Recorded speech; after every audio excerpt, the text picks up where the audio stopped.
Good morning, everyone. I'm just going to put my timer here uh, just to make sure we have enough opportunity for interaction. Um, Maybe it's the Filipino and the Catholic in me. Usually, when we're in a church, we try to avoid talking about politics or anything that avoids us. So I had to have a lot of pre-talk orientation to feel comfortable enough. Um, and last time I had a world affairs conversation was actually on the other side in San Francisco. So I said, I'm excited. I'm going to go to the South, warm people. I'm going to crack some jokes, right? Get the ball rolling. And then I realized it's going to be inside a church. So I'm going to approach things quite differently today. As some of you may know, and I have spent time in different parts of the world, especially in Middle East and also in East Asia. So one of the things that got me very interested, I'm going to slow down. I was told not to talk as fast as I usually do. Sorry, it happens when you work in television. We only have 2 minutes to explain what I'm going to explain to you guys in the next 45 minutes. So I'm going to be very conscious about this. Apologies for that if sometimes I go too fast. I only got like 45 slides, but I'm not going to discuss all of them. So some of the slides there are just maps, just coordinates, so that we orient ourselves to the discussions we're going to have. I'm not going to discuss all of them. I'm just going to focus on a few of the slides, but hopefully during the question and answer, and hopefully more of questions than answers, right? We're going to refer to some of these slides. Now, going back to this again, the challenge in speaking in superpower nations, whether it's the United States or China, is to remind everyone that the world is, a big place, right? And usually also us in Asia, we tend to use this expression of, you know, the two giant elephants and the grass, right? It actually has if I'm not mistaken, a sub-Saharan Swahili source. But in Asia, especially our Singaporean friends, always tend to talk about that. And of course, the two elephants stand for the United States and stand for China. And in that metaphor, the idea is, if the two elephants make love or fight, it's always the grass that suffers, right? I always had a problem with that because, to be honest, I always thought, I'm not saying this because I'm here, I always thought of the world today in the 21st century more like a savanna, right? Or more like a lion kingdom, right? Whereby you may have big elephants, but you also have giraffes, you have lions, all sorts of different predators, and different kind of robust animals who could also hold their own. And that's how I understand this world. There's no denial that the United States and China are the two preeminent powers of our era, but as we'll discuss later on, not only smaller powers, I actually upgraded that and called them middle powers, right? So countries that are not big enough and rich enough to have the capabilities that you guys here in the United States have or in China, but are going to be big enough to hold their own and sometimes learn to say no to both superpowers in the interest of their national interest. So that's what we're going to discuss. But before going there, I know that you also invited me here to discuss the problems we have in our own neighborhood. And of course, as far as our neighborhood is concerned, in the same way that some of my Latino friends talk about you gringos, we also tend to talk in the same way about the Chinese, right? Always in every region, there's the big guy, right? So in our region is China.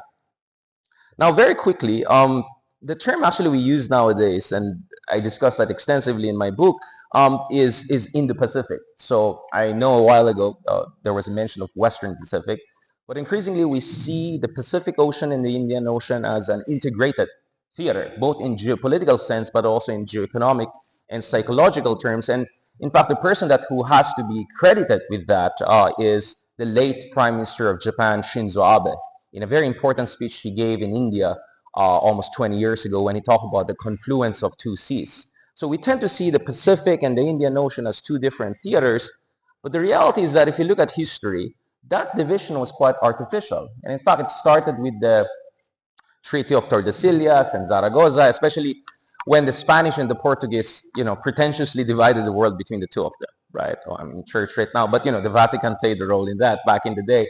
But if you look at the history, Indian Ocean and the Pacific Ocean were always interrelated. And I come from the Philippines, which is at the intersection of those two, right?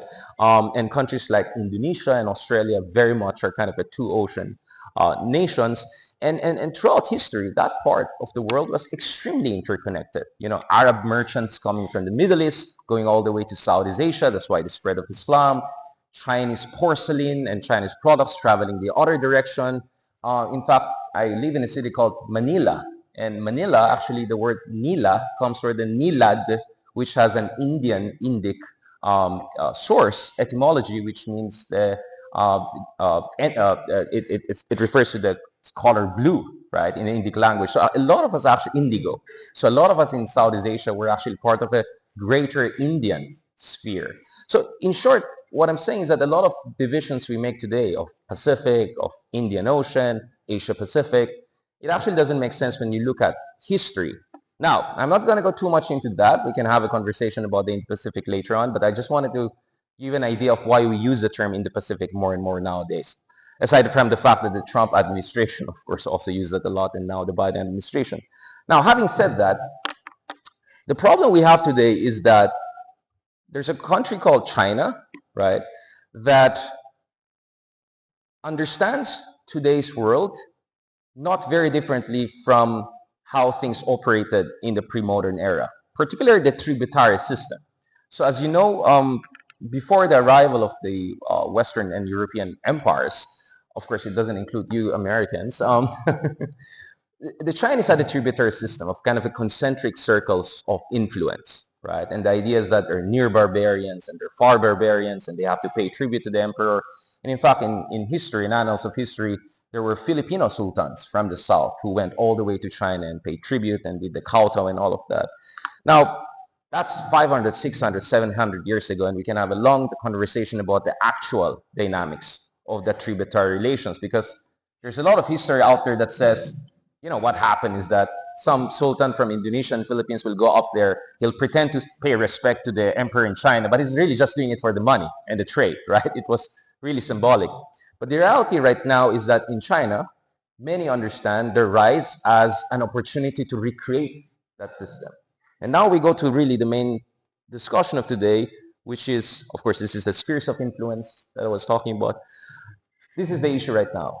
So there's no way you can understand the South China Sea disputes or disputes between China, a whole range of nations in that part of the world, and inevitably also collision course with the United States, without understanding how China is trying to enforce that kind of its own sphere of influence in the Pacific region. So actually there are two island chains that we have to talk about. And as you can see, the Philippines is very blessed to be exactly in the middle of the two island chains, right?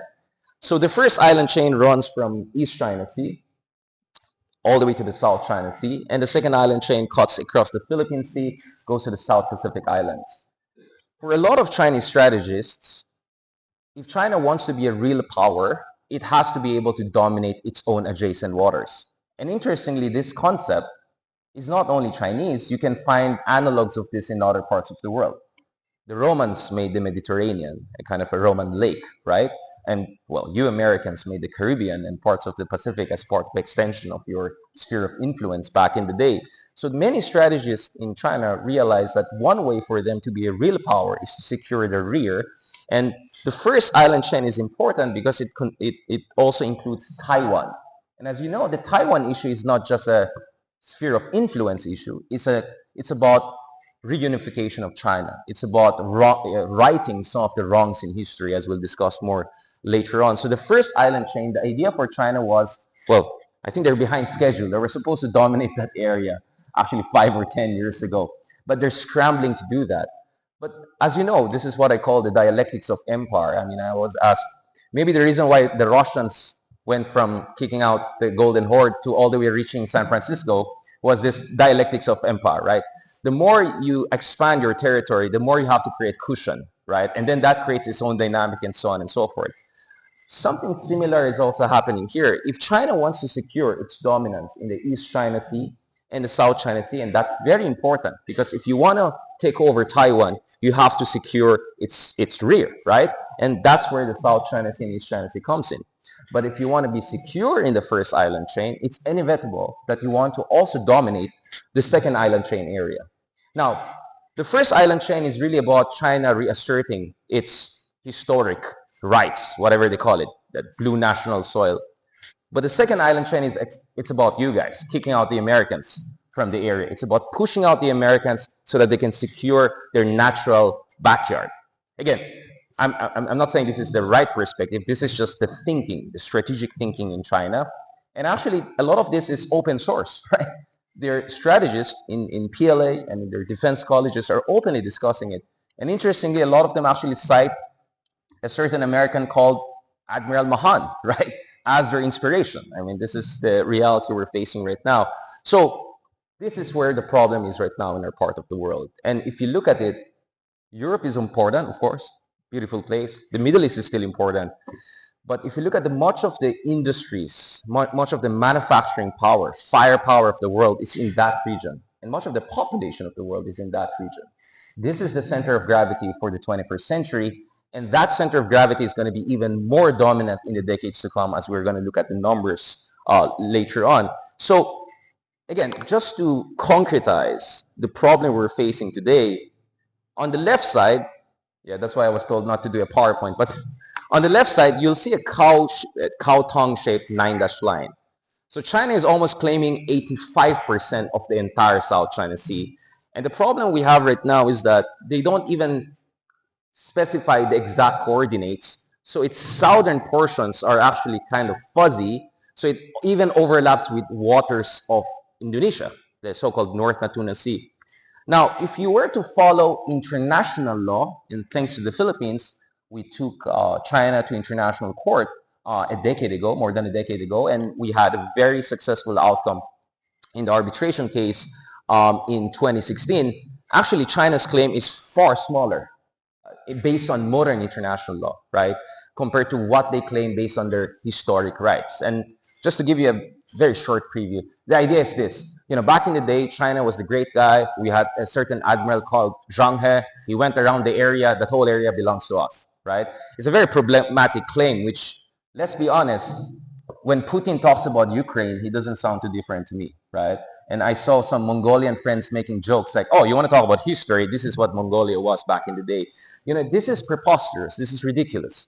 But unfortunately, it's shaping the geopolitical strategy of a lot of rising powers or a lot of aggrieved powers, whether it's Russia, whether it's China. So this revanchist mindset is shaping their actual policy nowadays.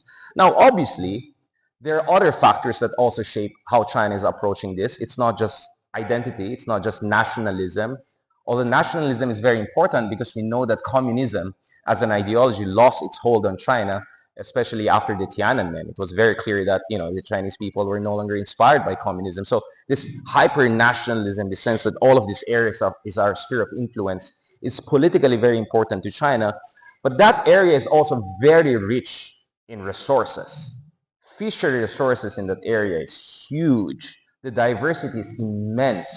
And there's a lot of untapped oil and gas resources, right? And China has been developing its drilling capacity to drill kilometers deep into the sea, precisely because they expect a lot of resources to be there. So if you look at South China Sea, it's a cauldron precisely because there are multiple stakes there. There's the energy stake, there's a fishery stake, there's this nationalist pride stake, right? All of these dynamics are coming together. And also for China, it's about pushing out Americans and exerting its dominance in that part of the world. But the problem is you have a country like China which signs up to international law, like the United Nations Convention Law of the Sea, but when things don't go their way, international law doesn't apply to them. In the non-superpower world, we call it superpower exceptionalism. Whenever a court ruling doesn't go in your favor, you take an exception, right? Again, I suppose you see what I'm implying here, right? Because China is not the only superpower that does that, right? Okay. Now, this is the situation on the ground whereby if each of the countries actually project their exclusive economic zone, because as you know, based on United Nations Convention of the Sea, you can have 200 nautical miles of exclusive economic zone, claiming fishery resources in the area. You have 12 nautical miles of territorial sea, 24 nautical miles of contiguous zone. This is not a lecture in UNCLOS, but we can have more conversation about that later on. So if we just followed international law and everyone just projected what is accorded to them under international law, you're going to see a picture which is much more diverse and more or less a pie that is divided sensibly, right? But the problem is that China doesn't follow that, right? They just want, they claim the entire 85%, and their idea is that the way forward is, yeah, I mean, many people in marriages can relate to this. Essentially, the approach of China what is mine, what is yours, we can share and have a conversation about that. So that's the approach, right? Okay, sorry about that. I had to drop that, yeah. Because that's exactly how I feel about it. China is claiming the rest of the area and then says, I'll be nice enough to maybe divide your parts between me and you have to be thankful for that. And this is not going to work for a lot of us. We're not as big as China, but we don't want to be pushovers, right? And then this is also the scramble on the ground. If you look at it, Vietnam actually has the most number of land features. They're very, very proactive people. They have more than 20 land features under their control. Philippines around 8 to 9, Malaysia around 5. Taiwan has the biggest one, Ito Aba, naturally formed. China doesn't have too many, but it's what they did with the few islands they controlled. This is geoengineering on steroids, right? They turned atolls, almost non-existent features, into huge, huge military bases. So here you can see some of the Chinese fake islands, right? Compared to the islands, including fake islands by the Vietnamese, right? So actually the two communist countries are very proactive there. They're building all sorts of artificial stuff. But this is like NBA level, right? Well, these are more like J League and like Asian basketball leagues. It's just incomparable. And the Chinese have built massive military bases over some of these islands, some of them 3-kilometer long airstrips, right? And our fear is, so this is some of the satellite imagery you have of the facilities they built on essentially nothing. So it was here, it's something like this, and then now it's something like this, right? And so we see it actually in 4 phases. So it's one thing for you to claim a whole body of water. What is important is what you do with that claim and whether you have the capability to enforce that claim. So for me, there are essentially 4 or 5 phases to what China is doing. So for decades, they just had generic claims, which, by the way, they pirated from the Kuomintang, who moved to Taiwan, right? Actually, the Kuomintang of Taiwan started a lot of this problem of this claim of 9-line, 10-line, 11-line. But the thing is, China really began to enforce that expansive claim just over 10 years ago. In 2012, they built the Sancha city, they created administrative regions, and then things suddenly accelerated. In December of 2013, the Chinese began to reclaim huge, huge islands, and I'll be honest, everyone was caught off guard. Everyone's caught off guard. And I remember a lot of officials, even in the United States, were initially dismissive about this until the scale and the sophistication really dawned upon all of us. So from 2013 December onwards, they went on this massive island building. So that's phase 2. So phase 1 is generic claims, kutzba, right? Second, create administrative region. Third phase is militarization, deployment of missile systems, anti-electronic warfare systems, building massive airstrips, right? And phase 4 is what we're seeing right now, which is China using armada of Coast Guard vessels, which are bigger than our warships, right? And militia forces who pretend to be fishermen. And how are you going to deal with that, right? They're going to send 200, fake fishermen around you. And let's say you're the Philippines, right? Remember, these islands are, or islets rather, a lot of them are very isolated, right? So in some of them, you have troops there. There's no natural water there because there's really no island there. Island in the sense of international law, meaning it can support human habitation. So you have to import a lot of products, right? Food and basic supply.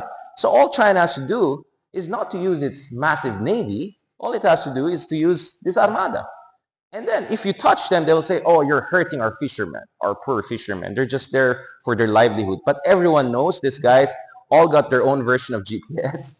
Chinese, they get training. Some of them are armed, right? And they directly coordinate with their Coast Guard and their naval forces. In fact, for a long time, we talked about this salami slicing or cabbage strategy, whereby the first layer is a fisherman. You touch the fisherman, the Coast Guard comes in. You deal with the Coast Guard, the Navy comes in. So that's how they dominate and they impose their will. And what's worrying is China is very smart. Unlike the, no offense to Russians, right? Like they just roll into Kiev and they don't do that. They have been relying on what they call, or what we call, gray zone strategy, right? They will use all sorts of different intimidation techniques that are short of shooting war. But something happened just a few weeks ago. I'm not saying that because I'm here, but it's quite timely for us to have this conversation for a number of reasons. But one of them is this. China is beginning to use very, very powerful water cannons. And I was actually suggesting to some people, I said, maybe what you should do is to compare the power of those water cannons, which you can measure scientifically, to the punching power of Mike Tyson, right? Because if you do that, then people will realize this water cannon could be actually deadly. And there's some videos you can check online. I didn't put it here because I didn't want to, put the audiovisual people in more trouble. It's really powerful. In fact, the water cannon is so powerful that the boat moves around, right? So if that directly hits you, or it hits you, then you hit the wall, you can die. And in fact, several of our naval officers were injured because of these Chinese water cannons. So my worry is that we are at the darkest shade of the gray zone, or we're almost getting closer to lethal force. Now, you ask me, why should I mention that? Well, guess what? We have a mutual defense treaty between the Philippines and the United States. Now, for a very long time, the United States adopted what they call in the State Department strategic ambiguity. This actually started with Henry Kissinger and the Nixon administration, because the last time we had the Ferdinand Marcos Jr., Ferdinand Marcos as a president, now it's the junior, the Philippines actually was very proactive. We built one of the first military bases in the area. So in the 1970s, the Philippines, because we're well armed and trained by America among others, we were kind of like the small bully there, right? So the Nixon administration was worried that we will drag you guys into our territorial expansion strategies. So expressly, Kissinger said, the mutual defense treaty should not be used as a self-aggrandizement tactic by the Philippines. Therefore, the most that the United States should offer is political support, diplomatic support, whatever that meant. And in my understanding, that was essentially America's policy up until the Obama administration. In fact, Obama was in Manila in 2014, and two of my friends asking questions during the press conference, and they said, will you help the Philippines if there were to be shooting wars between China and the Philippines, right? And remember, in 2012, China took over the Scarborough Shoal, which was also claimed by the Philippines after a months-long naval standoff. And Barack Obama, fantastic guy. I mean, he said something like, we don't go to war over a bunch of rocks, right? And I was like, that was quite inartful, because maybe it's a bunch of rocks to you, but to us, it's our national territory. But what made it very painful, that episode made it very painful, was that just days earlier, he was in Tokyo, not only enjoying the sushi, but he also made it clear that the US will stand by Japan if Japan's claim in the East China Sea trigger a war between Japan and China. So we felt we were not treated equally as an ally. Now, obviously, we can have a long conversation. Japan's situation in Senkaku is different. But to be honest, in the Philippines, we felt that America was more ambiguous than strategic, to be honest about it. And if in retrospect, the critique I have of the American approach was that ambiguity was what China exploited very smartly. So they said, well, the Americans are wishy-washy about it. Their allies are quite weak. Let's just push the envelope short of direct war. And that strategy has paid them huge dividends, as some of those islands will show you. But things changed under the Trump administration. I'm not saying this because I'm in South Carolina. I followed the primaries and all of that. But in 2019, Secretary Pompeo was in Manila shortly after that big meeting in Hanoi between President Trump and Kim Jong-un.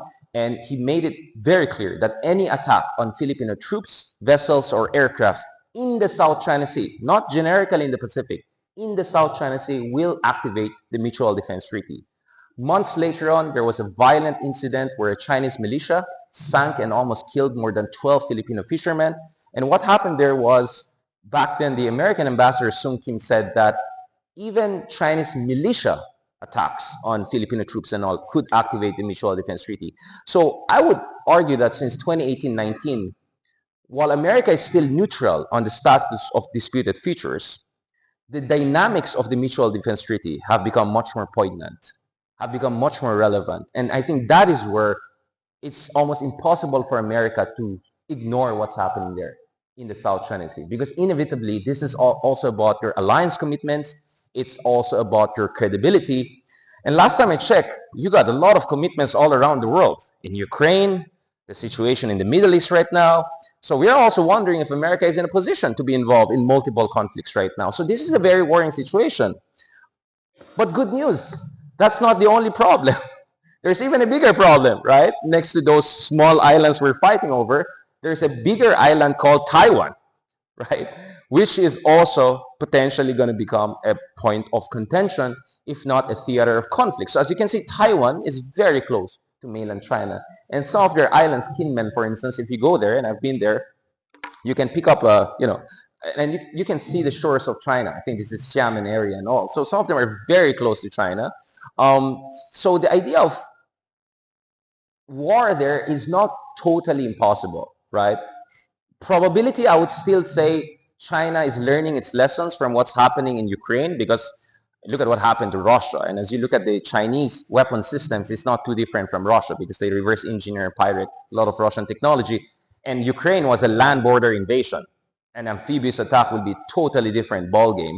So the Chinese are watching it. But nevertheless, President Xi Jinping has consistently made it clear that the reunification with Taiwan issue should be settled within his lifetime, more or less. And by 2027, the Chinese military has to be prepared to logistically pull it off. It's another question whether he'll politically decide to do that, but we have to be logistically prepared for that. So that's where there's growing worry. But Taiwan matters in so many other ways aside from their fantastic food. For some of you have been in Taiwan. And of course, our hearts go to people in Taiwan who are coping with a very powerful earthquake recently. Taiwan also matters because it's at the heart of what Chris Miller calls the chip wars. Taiwan alone, TSMC alone of the Taiwan is producing close to a quarter of all semiconductors in the world. But that's not the important thing. Many countries can make semiconductors. You know, Philippines, we make some, Vietnamese, Malaysians. But more than 90% of the most high-end semiconductors is made in Taiwan. The things that are going to run your satellites, your weapon systems, your most advanced computer systems, things that are going to be central to conquering and dominating the next generation technologies, whether it's artificial intelligence or 5G, 6G telecommunications or quantum communications. So Taiwan is kind of like if oil was the driving force of 20th century global economy, you can say that semiconductors are almost as important. Except oil was exported by what, 12, 15 different countries, but there's only one Taiwan, right? As far as the upper end of semiconductors is concerned. So imagine a country kind of like the Saudi Arabia of electronics, except in this case, there's only one country, major country producing all of these advanced semiconductors. So actually the conversation nowadays is also about, if ever China invades Taiwan, should the Taiwanese blow up their semiconductor industry before the Chinese will take control of that? Because if China takes control of those very high-end semiconductors, it's totally different ballgame. They will move forward quantum leap in terms of their military capabilities. That's why nowadays I watch more sci-fi, because sci-fi is looking more and more realistic to me nowadays. Things that I used to be very dismissive about, like, no, with artificial intelligence and everything, and things that this high-end semiconductors can give you, the ballgame is changing. Now, geography matters. And if you look at Taiwan, it's squeezed in between two American allies. Again, you guys are involved here. Of course, you have the 1979 Taiwan Relations Act, whereby you no longer recognize Taiwan as an independent country. You no longer have a mutual defense treaty with them. But Taiwan is important in the United States, and there's a certain degree of attachment to Taiwan. And I don't know about Biden, whether these were gaffes or something else, but on multiple occasions, President Biden said that we will help Taiwan if ever things go ugly down there. But the thing is, it's not just US and China and Taiwan. To the north of Taiwan immediately, there are many Japanese military bases, just over 100 nautical miles, right? And actually, as we speak, the Japanese are fortifying their position there, because the Japanese are also preparing for a potential D-Day there. For the Japanese, this is also an emotional issue. As you know, Taiwan was their colony. And if you go across Northeast Asia, almost everyone hates Japan, right? Because of history, right? But not in Taiwan. In Taiwan, we meet a lot of people who proudly speak still Japanese and are very fond of Japan. And in fact, if you look at their food and culture, I stayed a lot in Taiwan back in the day, it's very Japanese influence. So there's also that cultural attachment to Taiwan, but geography is also very, very important. As luck may have it, the Philippines has the same situation from the south. We have military facilities in Mavulis in particular, which are extremely close to some of the small islands of Taiwan. And overall, we have multiple provinces here, which are, from Philippines is supposed to be a Southeast Asian country. Well, it is, of course, but Manila to Taiwan is just over an hour of flight. And some of our northern cities, where my current president comes from, Marcos Jr., is just 40 minutes or so away from some of the Taiwanese cities like Kaohsiung. It's much faster for us to go to Taiwan than any major ASEAN capital, Southeast Asian capital. It takes 3 to 4 hours to go to Singapore, 3 to 4 hours to go to Kuala Lumpur, 2 3 hours to Hanoi, so on and so forth. So we're also part of this situation, whether we want it or not, right? As they say, you can choose your wife or friends, but not your family, right? It's the same thing. You cannot choose your geographic neighbors. And in fact, in the Philippines, the serious conversation right now is that as if the problems in the South China Sea were not enough, there's even a bigger island